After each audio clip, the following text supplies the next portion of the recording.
ibig makarinig ng salita ng Diyos. Mga kaibigan, purihin natin si Jesus, Maria at Jose. Narito na naman ang inyong lingkod, Father Bob, isang paring Karmelita. Ngayon ay nasa ikasyam na araw na tayo sa buwan ng Pebrero, 2025, at nasa ikalimang linggo sa karaniwang panahon. Napakaganda na sa bawat umaga ay makarinig tayo ng salita ng Diyos. Sana sa ating pakikinig, maging masigla ang ating pagkatao at magkaroon tayo ng lakas sa patuloy natin na pagharap sa hamon ng buhay. Amen? Alam natin ang Panginoon ay napakabuti. Gaya ng sinasabi ko palagi, alam ko, posible, iilan sa inyo ay napakalayo sa simbahan. Iilan sa inyo ay hindi makapagsimba. Ngunit, dahil sa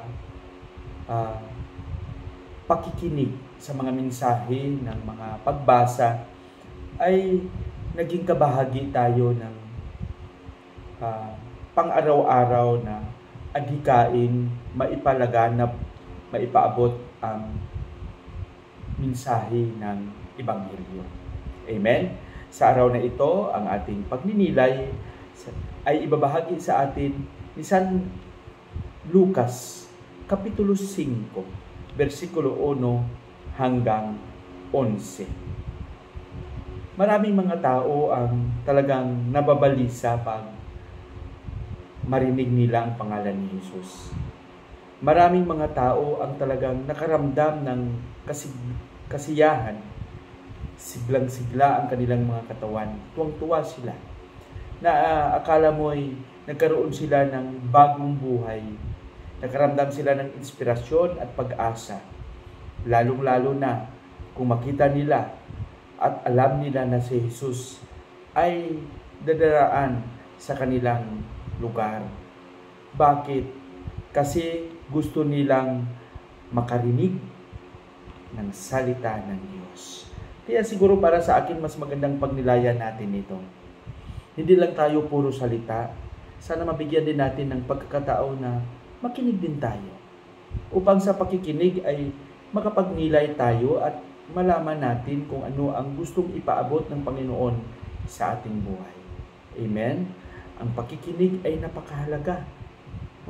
At sa pakikinig ay nakaakibat ang malaking tungkulin na maisagawa, maisabuhay ang mabuting balita na ating narinig. Araw-araw, hindi lang sa ating sarili, kundi lalong-lalo na sa ating kapwa. Ito yung ating misyon.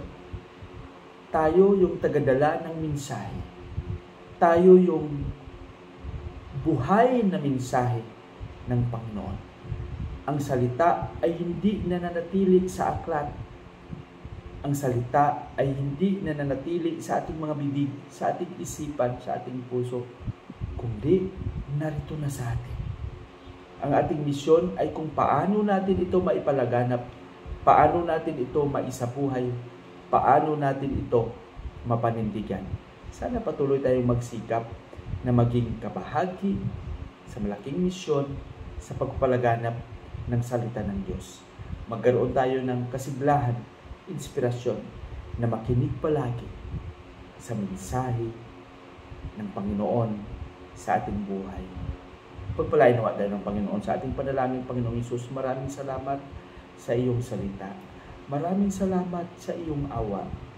Sana gabayan mo kami na maging instrumento kami ng salitang ito na maisabuhay namin at maipadama sa aming kapwa. Amen.